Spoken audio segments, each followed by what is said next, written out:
Muy buenos días a cada uno de ustedes. Bienvenidos. Estamos en el segundo día del Congreso Internacional de Teoría Crítica. El día de hoy tenemos la conferencia magistral que impartirá la doctora Ana de Miguel Álvarez y también tenemos la compañía de nuestra directora de la División de Estudios Históricos Humanos, la doctora Patricia Córdoba. A ambas les damos también la más cordial bienvenida y cedo la palabra a la doctora Patricia Córdoba. Bueno, muy buenos días. Antes que todo, mi bienvenida a la doctora Ana de Miguel. Gracias por acompañarnos a este Congreso Internacional de Teoría Crítica. Me permito, antes de introducir a la doctora Ana de Miguel, saludar al maestro José Fuerte, jefe de Departamento de Filosofía, y extender mis felicitaciones tanto al maestro José Fuerte como jefe de departamento, pero también a los organizadores de este importante evento de teoría crítica, que es la doctora Dinora Hernández y el profesor Abraham Godínez. También extiendo mi saludo y felicitación al maestro Julio Rodríguez, coordinador de la maestría en estudios filosóficos. Bueno, hoy este congreso, la división está de plácemes porque contamos con la presencia de Ana de Miguel, una doctora reconocida en el mundo de la teoría feminista, en el mundo académico, no solo hispánico, sino más allá del mundo hispánico. Y pues estamos muy contentos. La trayectoria de Ana Miguel es una trayectoria impresionante y voy a decir unas palabras sobre la misma. Ella estudió filosofía en la universidad, es doctora en filosofía en la Universidad Autónoma de Madrid, aunque el pregrado lo hizo en Salamanca. Actualmente es profesora titular de la Universidad Rey Juan Carlos de Madrid. Ella trabaja en el área de filosofía moral y política, pero un dato muy interesante que también es una celebración es que este año está cumpliendo 30 años como responsable de la cátedra Historia de la Teoría Feminista en la Universidad Complutense de Madrid, cátedra que heredó de la también célebre filósofa Celia Amorós. La trayectoria de la doctora Ana de Miguel pues se deja ver desde sus publicaciones. Voy a mencionar algunos de sus libros que han marcado la pauta en la teoría feminista, como son el libro, uno de los últimos, que lleva 5 ediciones, por cierto, es Neoliberalismo Sexual, un libro del año 2015. Otro de sus libros que ha publicado, uno en compañía de Celia Amorós, es precisamente Teoría Feminista de la Ilustración a la Globalización, que es su sugestivo título. Otros de ellos es Alejandra Kollontai, publicado en Ediciones de Orton, 2001. Uno también que hay que leerlo para saber leer a Stuart Mill, porque se llama Cómo leer a John Stuart Mill, publicado en el 94. Otro de ellos es Marxismo y Feminismo en Alejandra Kollontai, publicado en el 93. Sus artículos son muchísimos, o sea, sería quitarle tiempo a la valiosa exposición que nos va a hacer ella en la conferencia que hoy nos va a brindar, pero tiene docenas de artículos diversos. Sus proyectos de investigación también lo son, y en ese sentido me gustaría mencionar algunos de sus proyectos porque dictan, obviamente, las líneas de investigación que ella realiza. Entre ellos tenemos las mujeres como sujetos emergentes en la era de la globalización, nuevas modalidades de violencia nuevas formas de ciudadanía. Otro es democracia, apoyo a la toma de decisiones complejas basadas en Internet. Otro de ellos es feminismo, ilustración y multiculturalidad. Bueno, su desempeño académico y como intelectual demuestra también la pertenencia como miembro a distintos consejos editoriales de revistas de renombre, como evaluadora, y ha recibido múltiples reseñas críticas sobre los libros que ella ha escrito, ¿no? Bueno, pues creo que más que seguir hablando yo sobre el gran currículum de la doctora Ana de Miguel Álvarez, pues lo que más creativos nos va a hacer mentalmente esta mañana es escucharla con su conferencia El feminismo, los fines de la vida y la doble verdad. Bienvenida, doctora Ana de Miguel. Hola, buenos días en México, buenas tardes en España. Muchísimas gracias, Patricia Córdoba, por tu presentación tan amable y tan cariñosa. Y yo quiero unirme a todas las gracias que has dado a Dinora, al Departamento de Filosofía, a todas las personas responsables de organizar un congreso sobre teoría crítica que nos parece tan interesante y tan necesario.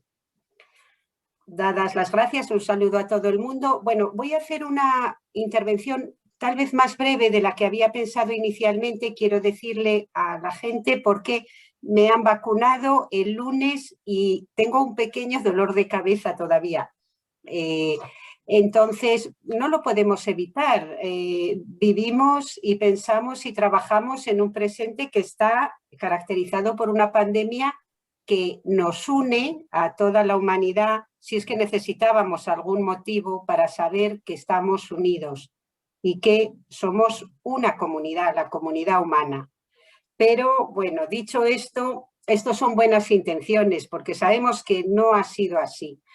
Justamente las mujeres nos hemos incorporado a la autoconciencia de la humanidad en fechas muy recientes. Si con Habermas y a Hegel consideramos, como le gustaba y le gusta, bueno, a mi maestra Celia Morós, hablar de definir la filosofía como la autoconciencia de la humanidad en un momento determinado de la historia, solo a partir de este siglo XXI realmente, es decir, hace muy poquitos años, nos estamos incorporando con bastante decisión las mujeres a esta autoconciencia de la humanidad. ¿Qué implica incorporarse a la autoconciencia de la humanidad? Implica tomarse el derecho a contribuir a definir los fines de la vida. Significa que por primera vez en la historia, y es por primera vez, y si no lo debatimos luego, pero por primera vez en la historia, las mujeres hemos expresado nuestro deseo de iniciar un proceso constituyente de la comunidad humana. Lo llamamos el deseo de firmar un nuevo contrato social.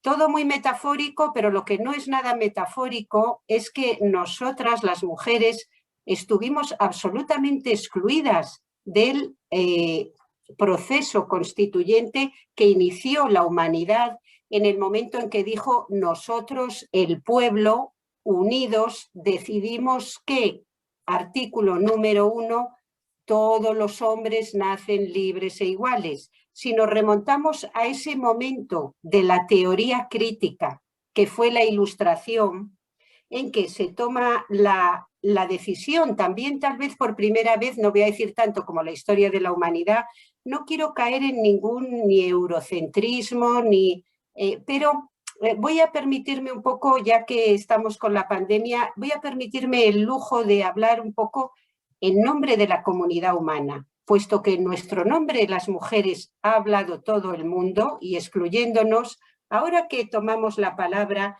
que cada vez que la tomemos, por favor, no vengan a decirnos que si somos mujeres heterosexuales, blancas, de clase media, que si no representamos más que a nosotras mismas, que, a ver, voy a pedir un poco de el derecho a, ya que somos de filosofía, a hacer lo que se ha hecho todas las personas que hablaron antes de nosotras, que es tomar la palabra en nombre de la humanidad. Y luego para debatir y con los conceptos generales que tenemos que crear y debatir, luego por supuesto que la interseccionalidad está para situar y resituar el conocimiento, los conceptos en cada país, momento, clase social, etnia, etcétera, concreto.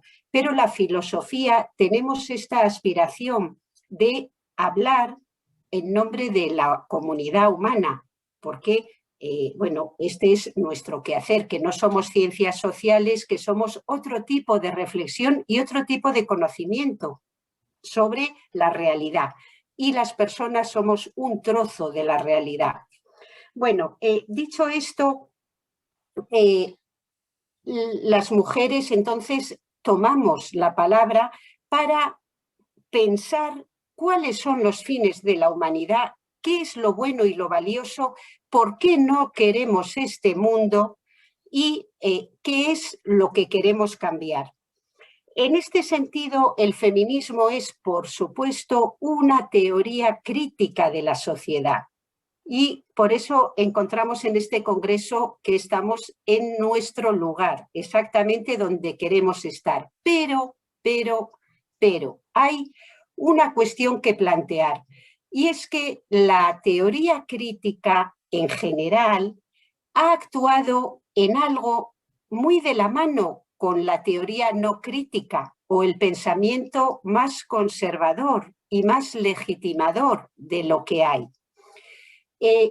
Ha sido justamente en el caso de las mujeres.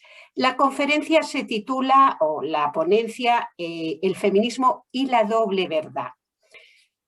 La filosofía ha construido siempre una doble verdad. Y no me refiero solo a una doble moral sexual, una para mujeres y otra para hombres. No, la filosofía ha construido una doble verdad en ontología, en ética y en política. Esa doble verdad no es que sea la única que hay, pero esta es una doble verdad que rompe a la humanidad por la mitad, porque las mujeres somos la mitad de todo, de todas las clases sociales, de todas las etnias, de toda la humanidad. Y la doble verdad ha consagrado desde prácticamente todos nuestros compañeros filósofos, todos se dedicaron no a hacer teoría crítica, sino a legitimar la desigualdad entre mujeres y hombres y la doble verdad de que lo que era bueno y verdadero para los hombres resultaba no ser ni bueno, ni valioso, ni verdadero para las mujeres, y viceversa. Entonces, esta doble verdad, ¿cómo es posible que la teoría crítica y la teoría que se ha autodenominado teoría crítica la haya compartido de mutuo acuerdo con el pensamiento conservador al que se oponía la teoría crítica? Bueno, esta va a ser la primera parte de mi exposición. Tengo que recordar el pasado, un poco el de dónde venimos, porque soy incapaz, si no, de plantear bien lo que planteamos a la teoría crítica para este presente desde el feminismo. Entonces voy a centrarme en estos dos puntos. Primero, explicar un poco el problema de, vamos a llamarlo con una palabra un poco fuerte, de la traición de la teoría crítica a las mujeres, a la condición humana, por tanto, y luego centrarme en un momento ya más positivo en nuestro presente, en qué sentido podemos y debemos converger de una vez teoría crítica y el feminismo, que es una teoría crítica, pero que suele ser algo ad hoc de la teoría crítica. Es la teoría crítica y el feminismo. No, a ver cuándo podemos confluir un poco más y mejor. Bueno, y sin que sea algo forzado o algo que una de las partes eclipse a la otra. Creo que a estas alturas de los problemas que enfrentamos la humanidad es necesario ya que nos tomemos muy en serio el combatir esta doble verdad. Bueno, me voy al pasado, que es donde luego encuentro la palanca, la posibilidad de comprenderme y explicarme mejor. Voy a ir a la teoría crítica de la Ilustración un momento para comparar a dos autores que me van a permitir centrar aunque ya llevo un rato, más la exposición. Son Jean-Jacques Rousseau, el filósofo francés ilustrado, y John Stuart Mill, el filósofo inglés utilitarista, a quien yo dediqué varios años porque fue el autor sobre el que hice mi tesis doctoral hace ya muchísimos años, pero que siempre me ha acompañado de una manera u otra. Considero que John Stuart Mill es un autor muy mal interpretado, y tal vez justamente porque fue un autor muy feminista. Fue un autor que se tomó en serio lo que los marxistas llamaban la cuestión femenina, y que tal vez no era precisamente la cuestión feminista, era la cuestión femenina. Voy a hacer esta comparación y dejar planteado un interrogante a la sala. Jean-Jacques Rousseau es un filósofo ilustrado que se considera que radicalizó la Ilustración. Se considera que es el más radical de los ilustrados porque él expuso con mucha claridad que la igualdad política, si no iba acompañada de igualdad económica, era papel mojado. Estamos muy de acuerdo. Nos gusta mucho Rousseau. Pensamos que no hay libertad sin igualdad, y el ser humano es un proyecto de libertad en el sentido de que necesita dar sentido a su vida desde su individualidad. No es una vida humana, una vida que es tutelada, y en este sentido la igualdad económica es la única condición necesaria y posible para que haya libertad, que es lo que nos caracteriza como humanidad. Pero ¿qué nos pasa con Rousseau? Que resulta que desde que hemos investigado, tomándonos en serio a la filosofía y nuestra condición de seres humanos, las mujeres, ¿qué pasa cuando descubrimos que Rousseau, gran defensor de la democracia participativa y al que le parecía que la democracia representativa era poca cosa, era una democracia inferior? ¿Qué pasa cuando descubrimos que Rousseau era tan listo, un filósofo tan autoconsciente, que se dio perfectamente cuenta de que para que Emilio, su ciudadano, pudiera participar en la democracia y ser un hombre que se tomara en serio el tener una opinión pública, el leer, consultar, debatir, el ser un hombre de una polis a la moderna, para que Jean-Jacques Rousseau tuviera todo ese tiempo libre, porque tiempo libre es lo que necesita el ciudadano. Rousseau se dio cuenta de que la elevación de Rousseau, del Emilio o del hombre varón como ciudadano pasa necesariamente por el hecho de que las mujeres sean anuladas como personas y ciudadanas. Y he de decir ahora, y punto. Rousseau es consciente de que para que el ser humano neutral, el varón, se eleve a su condición humana, en su teoría esto es a través de la política y la participación política, la mitad de la humanidad debía ser anulada, punto, dedicada única y exclusivamente a las tareas necesarias de los cuidados y mucho más, para que, como condición necesaria de la constitución de un espacio público humano. Ahora, entonces, de ahí es que siempre cito, pero es que tengo que citar la frase de Rousseau, la autoconciencia tremenda que tenía de cómo estaba pensando la organización de lo social, cuando cito directamente del Emilio, porque me lo sé de memoria: hacer que nuestras vidas sean fáciles y agradables. Esas son las funciones de las mujeres en todo tiempo y lugar, y es para lo que deben ser educadas las niñas desde la infancia. Cierro comillas. Esta frase de Rousseau, como veis, Rousseau no es relativista, el multiculturalismo tampoco le ha llamado. Es en todo tiempo y lugar, las mujeres deben ser educadas para hacer que nuestra vida sea fácil y agradable. Estupendo. Nunca oímos formular los fines de un sistema de dominación de una manera tan clara y tan radical. Quiero el poder para que mi vida sea más fácil y agradable, y la de todos mis compañeros.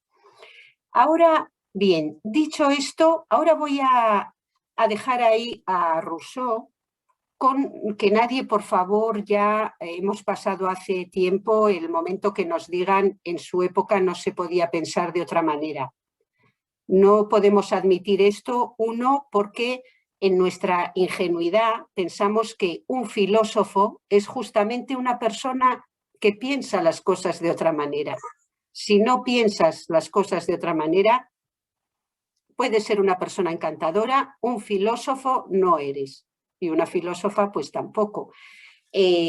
O si lo eres, no pasas a la historia. Si pretendes pasar a la historia, será por haber sido capaz de pensar el mundo de otra manera, no sujeto a los prejuicios de los demás. Bueno, vamos a dejar ahí un momentito a Rousseau, bueno, y luego porque sabemos que la Francia contemporánea de Rousseau estaba plagada de mujeres defendiendo la igualdad ante la nueva democracia, de mujeres que pensaban, mujeres que debatían, mujeres que estaban muy implicadas en la política, como estuvieron en la Revolución Francesa. Pero voy ahora a tocar un momento a John Stuart Mill. Fijaros, John Stuart Mill, filósofo del siglo XIX, en el ámbito español al menos tratado con bastante autosuficiencia, cuando no desprecio. En el mundo anglosajón, un pensador muy reconocido. John Stuart Mill, al que yo dediqué tantos años a estudiar, lo que yo estudié en la tesis doctoral fue esto: cómo su comprensión del feminismo, su comprensión de la enorme injusticia que era no dejar a la mitad de la raza humana que buscara el propio fin de su vida, que estuviera absolutamente sometida a la otra mitad para que la otra mitad se realizara bien, su conciencia de esa injusticia y el pensar el porqué de esa injusticia le hizo comprender que la desigualdad entre mujeres y hombres era uno de los grandes obstáculos para el progreso moral de la humanidad.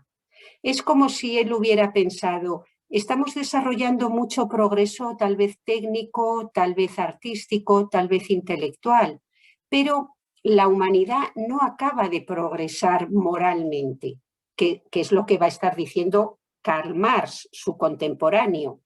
Que no podemos hablar de progreso moral, porque la desigualdad cambia de forma, pero está yendo a más, según el análisis de Marx, con la sociedad industrial y capitalista del XIX.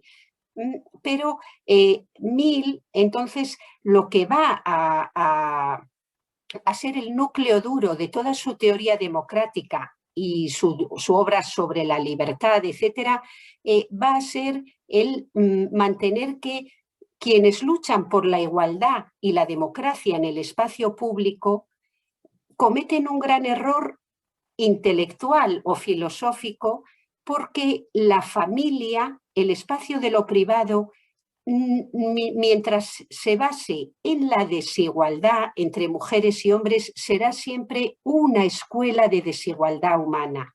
Entonces, Mill lo que plantea con gran rotundidad es que si la humanidad quiere progresar moralmente, ese progreso comienza por la familia, unidad básica de socialización, se estructure en torno a la igualdad, para ser una, como dice él, la familia constituida sobre bases justas es la auténtica escuela de las virtudes propias de la libertad y la igualdad. Ahora bien, como John Stuart Mill es un filósofo, cae en la cuenta claramente, como Rousseau, caí en la cuenta de que el ser humano forma parte del reino de la necesidad, no solo desde la libertad. Es decir, que el ser humano nace cuidable por naturaleza, no sociable por naturaleza. Sociable también es, pero lo primero es cuidable. Al ser humano hay que cuidarle y mucho, porque si no se muere sencillamente y deja de ser humano. Ante esta realidad material, tangible, con la que tenemos que contar cuando queramos organizar la vida social, John Stuart Mill va a mantener que la forma de organización más perfecta es una democracia representativa, porque no la participativa que el radical de Rousseau pedía. ¿Por qué? Porque ¿quién va a realizar todas las tareas necesarias de los cuidados y de la alimentación y de la agricultura y el trabajo y la industria, todo lo que necesitamos para vivir como seres materiales que somos, animales que somos, todas nuestras necesidades, ¿quién las va a cubrir si pensamos al ser humano como un ser que está participando en política las 24 horas del día, el Emilio hiperparticipativo? Con esto quiero decir, entonces, ¿cómo se ha interpretado a estos dos pensadores, por ejemplo, desde la filosofía política? A John Stuart Mill como un pacato poco radical, que lo que piensa es una democracia representativa, y a Rousseau como el gran radical, que se le queda corta la democracia representativa, que el ser humano tiene que participar. Pero vamos a ver, ahora con la autoconciencia nuestra como mujeres, ¿a quién vamos a considerar más radical? Igual hay que no redefinir la palabra radical, que radical es ir a las raíces y pensar las estructuras a fondo. Pero tal vez lo que sí tenemos es que revisar el por qué cada filósofo mantenía unas posturas y cuáles son las que más se ajustan a juntar esta doble verdad en que ha vivido hasta ahora la humanidad. Doble verdad como mínimo, que para que unas personas se elevaran al mundo del arte, al mundo de la creación, al mundo de la política, al mundo de la razón, otras, la mitad al menos, tenían que ser aplastadas, porque es como si la otra mitad, en este caso los hombres, se hubieran subido en sus hombros para llegar más lejos, para realizarse ellos y realizar su obra. Igual una obra muy crítica y una teoría crítica, muy crítica con todo, menos con el lugar que se estaba asignando a las mujeres en la comunidad humana. Entonces, dicho esto, en el tiempo que me quede, lo que quiero es dar un salto hacia nuestro presente y preguntarme, a día de hoy, el feminismo es una teoría crítica, pero a menudo es una teoría crítica de las teorías que se presentan como críticas. Y esto es lo más decisivo y es donde aquí queremos debatir con las teorías críticas, porque el problema que hemos tenido las mujeres como personas es que, por un lado, ha estado el pensamiento conservador, el pensamiento que lo que tiende es a legitimar la realidad, ha sido un tipo de pensamiento que, amparándose en la tradición y en el hecho de pensar no cambiemos unas instituciones como son las patriarcales, que han venido funcionando bien miles de años, han servido para que la humanidad como especie llegue muy lejos, para que domine a todo el resto de las especies. Entonces no hagamos experimentos, confiemos en la duración de las instituciones, en la sabiduría de generaciones y generaciones del pueblo humano, y no en lo que sale de la mente, sentados en una silla de una serie de pensadoras y pensadores. Ese es el pensamiento conservador. Aprendamos del pasado, de la tradición. El pensamiento crítico, la teoría crítica, tiene otra forma de enfrentarse a la realidad y al proyecto de la humanidad. Y la universalidad es una de sus aspiraciones. Lo que quiero para mí, lo quiero para las demás y para los demás. Desde ese punto de vista, el feminismo como teoría crítica, a quien tiene mucho que criticar es a las teorías críticas como la de Rousseau. En el marxismo no voy a entrar ahora.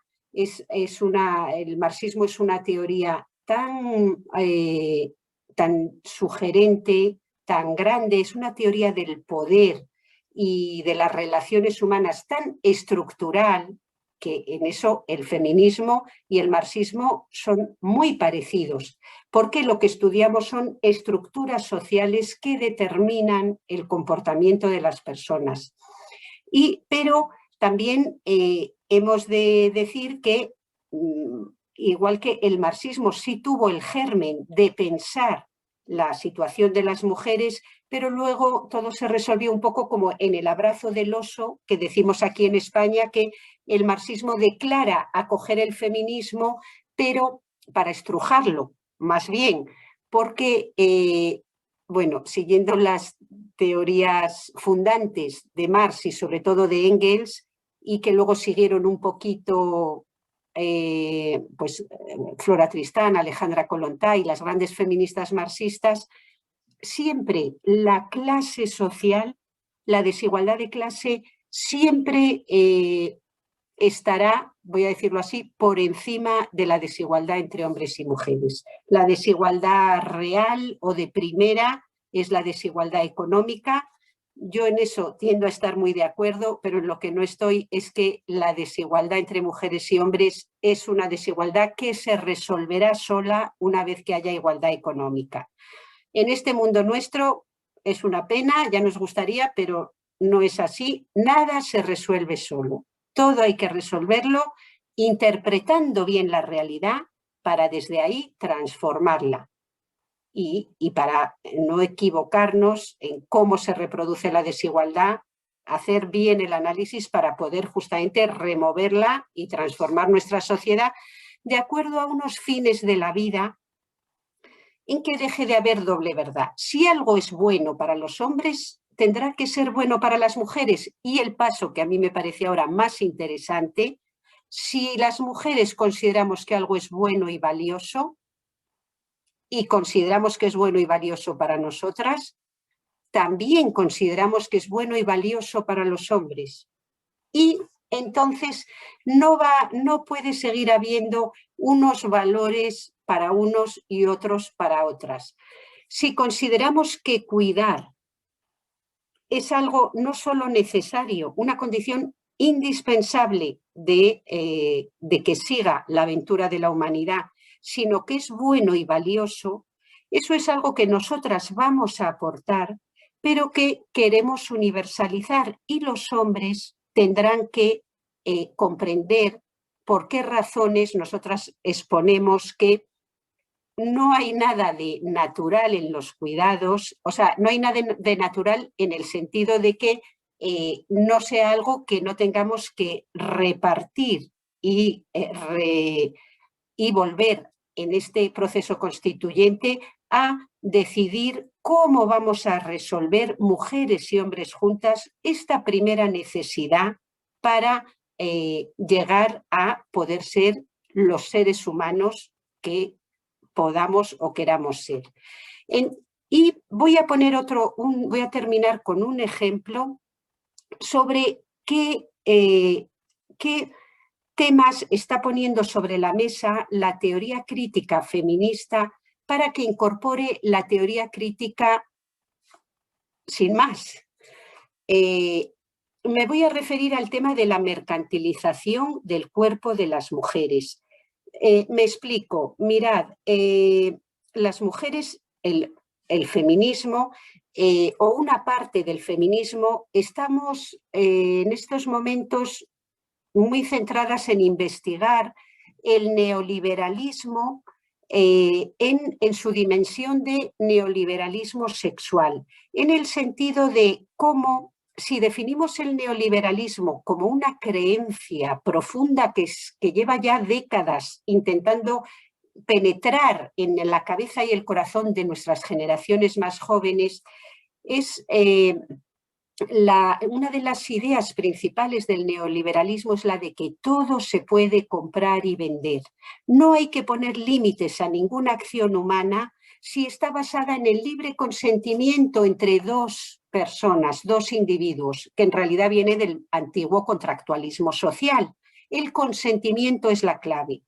Pero el feminismo, que como decía, como teoría crítica, lo que investiga son estructuras de poder, entra ahí a pensar que el neoliberalismo busca desesperadamente que el individualismo neoliberal sea la piedra de toque de la libertad y la igualdad en esta sociedad neoliberal. Y esto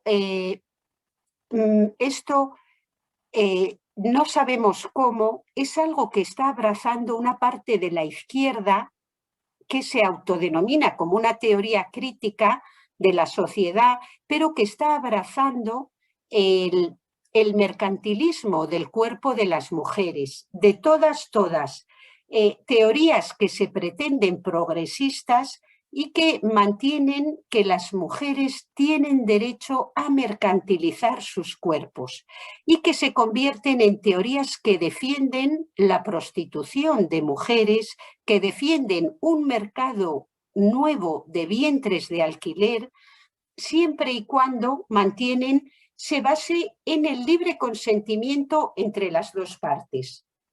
Autores que, bueno, no voy a mencionar, o que vienen a Madrid a dar una conferencia, autores que defienden el estado de bienestar y les sacan el titular: las mujeres tienen derecho a autocosificarse, las mujeres tienen derecho a mercantilizar sus cuerpos. Vaya, nos ha salido un derecho nuevo a nosotras solo. Qué generosos nuestros hermanos. Bueno, voy a terminar porque veo que el tiempo, quería hablar menos y resulta que voy a acabar hablando más. Termino cerrándolo. El neoliberalismo sexual está encontrando en cierta posición que se denomina feminista o progresista, el neoliberalismo está encontrando una forma de legitimar que todo se puede comprar y vender, siempre y cuando haya consentimiento entre las partes. Pero bueno, el concepto de consentimiento entre los absolutamente desiguales, por favor, ¿desde cuándo estamos tomándonos en serio que es posible el consentimiento en situaciones de absoluta desigualdad? Pero, ¿cuál es su receta secreta para que muchas personas asientan a este consentimiento absolutamente viciado? El sexo. El sexo desde la revolución sexual patriarcal, en buena medida, se ha convertido en un límite al pensamiento crítico. Por eso, legitimar la prostitución, como hay sexo por el medio, no seamos puritanas. ¿Qué podemos tener en contra del mercado de prostitución? Esta conversión de los deseos en derechos, como se ha dicho, es algo que es absolutamente propio de un pensamiento neoliberal que busca romper los límites del poder para acceder a los cuerpos de quienes no tienen más por la rapacidad de un sistema capitalista, neoliberal, patriarcal y todo lo que se le quiera añadir, no tienen más que su persona y poco más para sobrevivir. Bueno, pues se abre el debate. Muchas gracias por vuestra atención y si hay preguntas estaré encantada de responderlas. Muchísimas gracias, doctora Ana de Miguel, por esta interesante conferencia donde nos has enseñado sobre esta reciente, en realidad, incorporación de la mujer a la conciencia de la humanidad, nos has enseñado sobre esa construcción en la intersección de esta capacidad que bien podríamos llamar metacrítica del pensamiento femenino, puesto que hace una crítica, como dices tú, de las teorías críticas. Bien, hay una pregunta que estoy leyendo por aquí, donde te plantean cómo podemos reconstruir o redefinir las tareas de cuidados para conseguir justamente esa base de igualdad. Bueno, muchas gracias. Es una pregunta sin duda decisiva.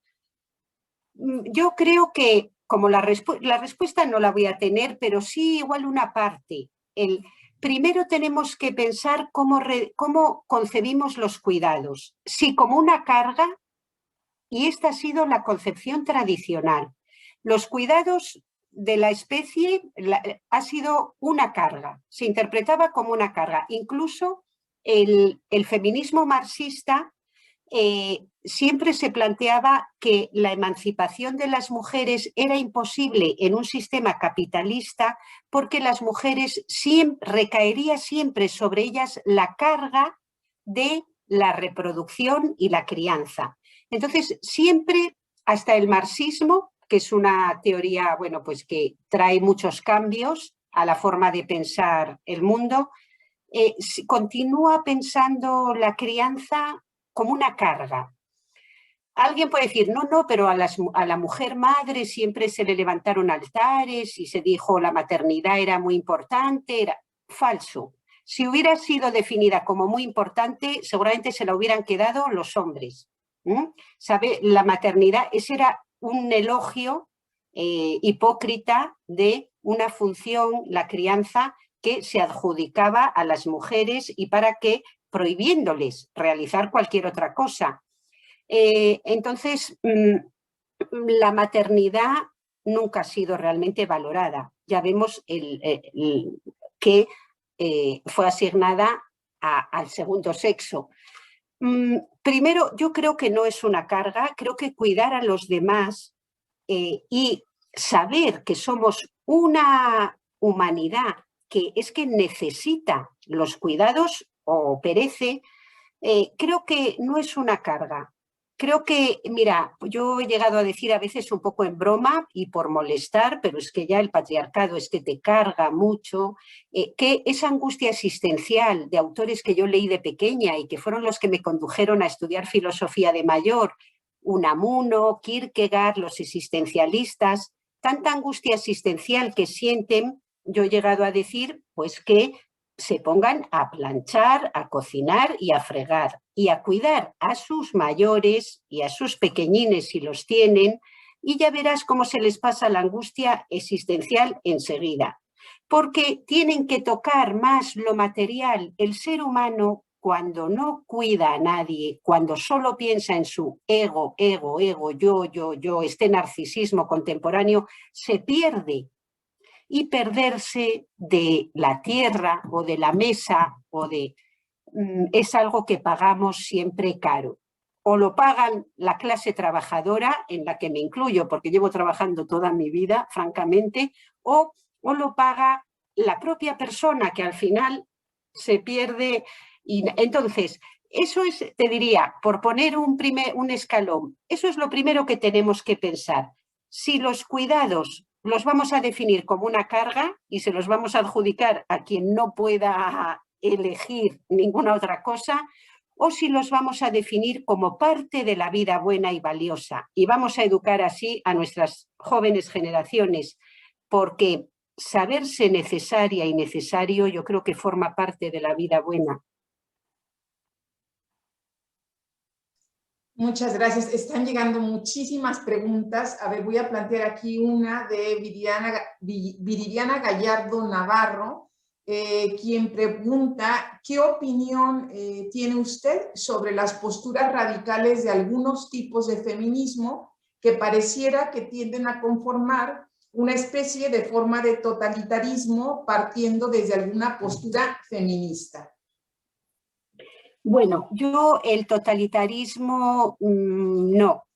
De pequeña, cuando era joven, había algún momento en que yo sí llegué a pensar que que, como decía Kant, del retorcido tronco de la humanidad no puede salir nada derecho, y hacía falta como un dictador, una dictadora benévolo, un ser sumamente inteligente, moralmente excelente, o que tomara las riendas de la humanidad para que no se desmandara la desigualdad, etc.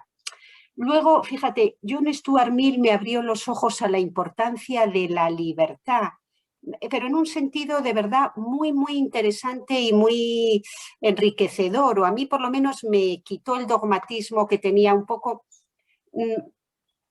Ningún totalitarismo es bueno, ninguno, porque el ser humano, una vez que tú piénsalo en una persona individual, un chico, una chica, ¿qué es lo primero que dice un ser humano, un niño? No es ni agua, ni mamá, ni papá, es no. Yo en México sé que los educáis muy bien, no sé, pero es que en España son de un rebelde. Lo primero que dice un niño o una niña es no, no. Tú le dices come, y dice no.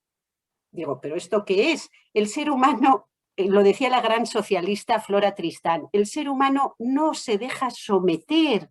Él quiere buscar su vida buena él mismo, ella misma, a no ser que le hagas verdaderamente, le sometas desde pequeño o desde pequeña y le encarriles de forma brutal. Entonces, si hay un feminismo, yo no lo conozco, pero que es dictatorial, no puedo estar de acuerdo, porque las mujeres hemos luchado, el despertar de las mujeres fue no solo para comer, muchas mujeres que tenían la comida puesta, lo que lucharon es, pero su vida era carente de sentido, como decía también Clara Zetkin, la feminista comunista que simpatizaba tanto con las sufragistas, porque decía, hay una causa moral en ellas, viven en jaulas doradas, ¿qué más da que sea dorada la jaula si es una jaula?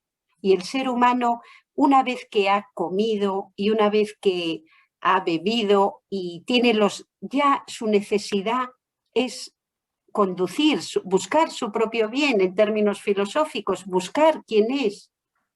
Ahora, sin comer y beber no hay nada. Por eso la igualdad es fundamental. Muchas gracias, doctora Ana Miguel. Aquí va otra pregunta de Sofía Arechiga Martínez. Dice, y tomar en cuenta que ese otorgar el derecho a cosificar el cuerpo, haciendo alusión a este neoliberalismo sexual, pareciera que tiene un saber acerca de lo que la mujer desea. Mi pregunta es, dice Sofía, ¿cómo advertir para desvelar ese entredicho que se encuentra el neoliberalismo para revertirlo? Bueno, mira, yo ahí voy a permitirme recomendarte un artículo que he escrito. Mira, yo tardé aquí en Madrid, donde vivo desde hace muchos años, aunque no nací aquí. Hace ya unos 15 años, tal vez más, el periódico que yo leía toda la semana, todos los días, porque todavía estaban en papel, era el diario El País, un diario progresista. Todos los días traía 2 o 3 páginas repletas de anuncios de niñas, algunas las fotografiaban con niñas que decía asiáticas, nuevas, muy jóvenes, griego, francés, 30 € la media hora. Bueno, 2 o 3 páginas, niñas que aparentaban 11 y 12 años, algunas, las asiáticas, luego las de países del este, rubias exuberantes, las de América Latina, españolas también, o sea, 3 páginas. Esto, y luego seguías leyendo el periódico y un reportaje tremendo contra la trata de mujeres. Yo veía esas 2 cosas en el mismo periódico y digo, ¿pero esto qué es? ¿Pero qué hipocresía? ¿Cómo es posible esta doble verdad? Y esta sinvergonzonería, porque no tiene otro nombre. Esta desposesión de la ciudadanía de las mujeres convertidas en carne ofrecida a los lectores. ¿Cómo íbamos a ser ciudadanas si nos habían desposeído de la ciudadanía mostrando a crías? ¿Para quién? Para el ciudadano, para que, como decía Rousseau, para que vuestra vida sea más fácil y agradable. Vamos a ir. Yo tardé años, dije yo este tema lo tengo que estudiar, porque si ese tema, a ver, si es que nos dicen que dejemos el sexo fuera de la filosofía moral, digo, ¿qué? Pero bueno, ahora nos pasamos a formar parte de la conciencia de la humanidad y nos vais a decir lo que podemos pensar y lo que no. Tú me estás diciendo lo que es filosofía y lo que no. ¿Desde dónde? Tardé años en llegar a saber yo por qué estaba mal con la prostitución y la mercantilización del cuerpo de las mujeres. Entonces te quiero decir que, uno, comprendo muy bien la pregunta, porque yo me la hice hace unos cuantos años atrás y me permito, por falta de espacio, porque no se resuelve en un eslogan, que es el problema que tiene la teoría crítica, que no es fácil encerrarla en un eslogan. Como todas somos putas, soy puta y qué, yo también hago la calle. No, nosotras ofrecemos un análisis estructural de por qué la prostitución es una escuela de desigualdad humana. Con decirte, mira, una breve frase, si la prostitución es la escuela donde los chicos muy jóvenes aprenden lo que es una mujer y lo que se puede hacer con ella. También aprenden que sexo es algo para satisfacer, que las mujeres hacen por dinero. Sexo es que, si definen la prostitución como el intercambio de sexo por dinero, sexo es que un hombre tenga placer y que una mujer cobre dinero. Fíjate todos los significados que hay encerrados en una sola frase. Entonces, solo por eso, porque la prostitución es una escuela de desigualdad humana en que los chicos aprenden lo que es una chica y lo que se puede hacer con ella de forma legítima, que ella cobre dinero es lo de menos. Así, al poder siempre le encanta dejar unas monedas, así, sacar las monedas y echarlas. Es uno de sus placeres. Toma el dinero y calla. Toma, ya te he pagado.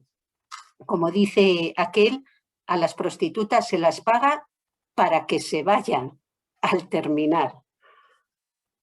Bueno, pues te recomendaría mi artículo La prostitución de mujeres, una escuela de desigualdad humana. Está en internet, así que de verdad, hay ahí, la prostitución es una escuela de neoliberalismo. Todo se puede comprar, todo. Maravilloso. En realidad, Ana de Miguel, muchas preguntas. Yo me voy a permitir recomendar pues que hagan, porque varias de las preguntas tienen que ver con los títulos de tus publicaciones, que te lean. Y si me permites cerrar con una pregunta a la que, si tú quieres, dedicas unas palabras o no, pero la diferencia elemental, que duda cabe, es hombre-mujeres.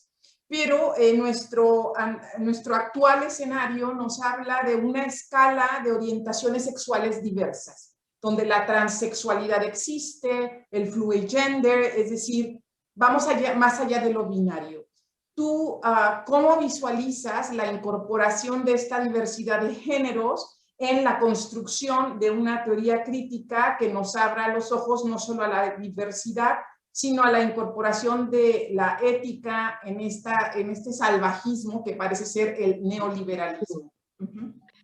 Mira, pues yo ahí he de decir que estoy empezando a pensar el tema, y si solo pensar la prostitución me llevó años, pues no creo que me lleve, o sea, me llevará un tiempo pensar.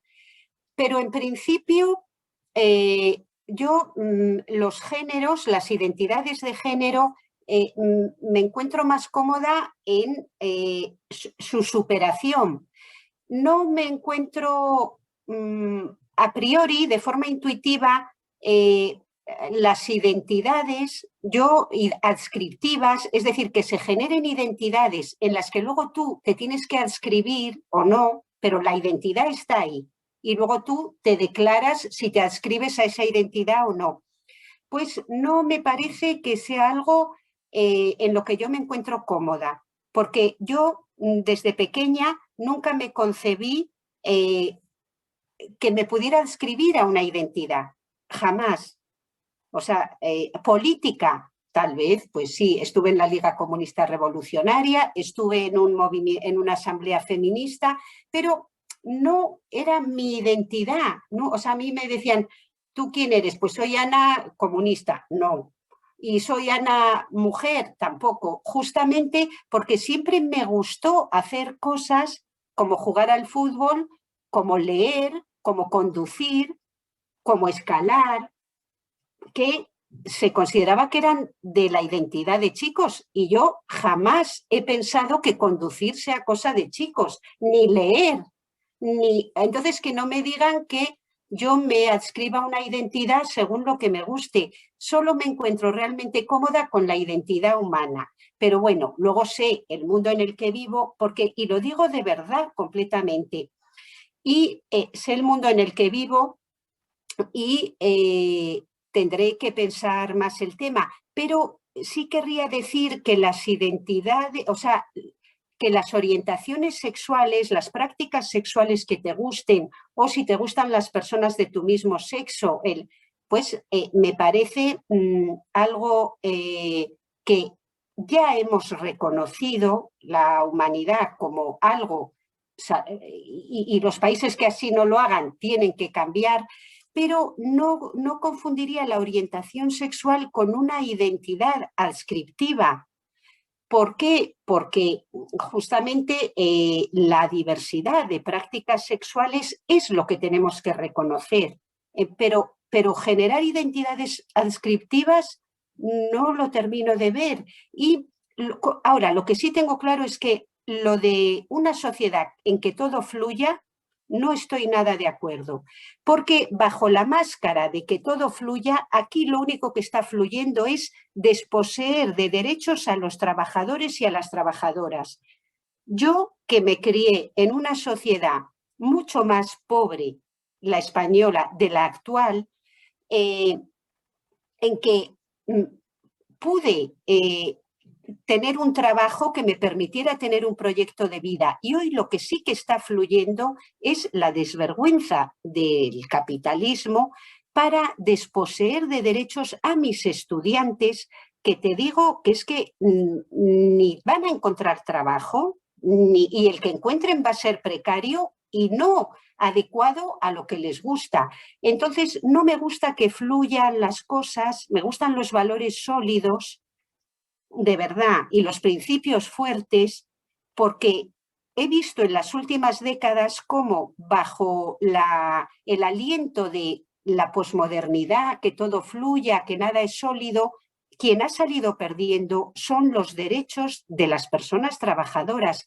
Y no sé si plantearme si toda esta sexualización de las identidades no es un espejismo y se está identificando la libertad sexual, que bendita, bien, pero, a ver, el sexo también igual hay que ponerle en su sitio, la sexualidad, igual está teniendo una importancia muy se está haciendo un elemento central de nuestra identidad para disimular o enmascarar que estamos perdiendo derechos que nos permiten tener un proyecto autónomo de vida, por lo menos en mi país, y el conocimiento con categorías universales, pero luego situado. Y yo te digo, a quien me ha hecho esa pregunta, que casi ya la única libertad que van a tener nuestros jóvenes es la de su vida sexual, porque las demás, la de tener un buen trabajo, una vida autónoma, etcétera, que se despidan.